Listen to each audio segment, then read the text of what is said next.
আসসালামু আলাইকুম। আজ আমি আপনাদের তৈরি করে দেখাবো দুটি মুরগির রোস্ট।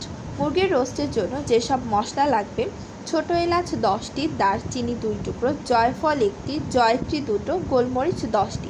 এগুলো ব্লেন্ডারে বা পাটায় গুঁড়ো করে নিতে হবে এবং একটি পাত্রে মুরগির মাংসগুলো নিয়ে তাতে সামান্য লবণ, আদার রস দিয়ে জাফরান দিয়ে মেরিনেট করে নিতে হবে। এবার একটি পাত্রে গরম তেল দিয়ে 1 কাপ পরিমাণে পেঁয়াজ কুচিগুলো বেরেস্তা করে নিতে হবে এবং গরম তেলের মধ্যে সে মেরিনেট করা মুরগির মাংসগুলো দিয়ে হালকা করে ভেজে নিতে হবে।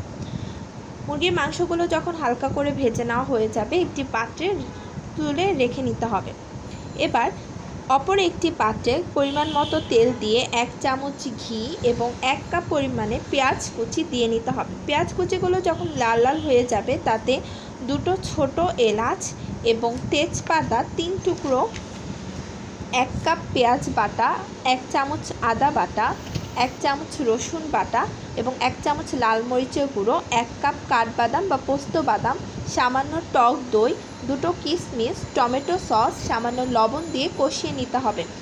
অল্প পানি দিয়ে নিতে হবে এবং অল্প পানি দিয়ে আস্তে আস্তে কষিয়ে নিতে হবে। যখন কষানো হয়ে যাবে, তেল যখন উপরের দিকে চলে আসবে, মুরগির মাংস টুকরোগুলো ভালো করে দিয়ে নিতে হবে।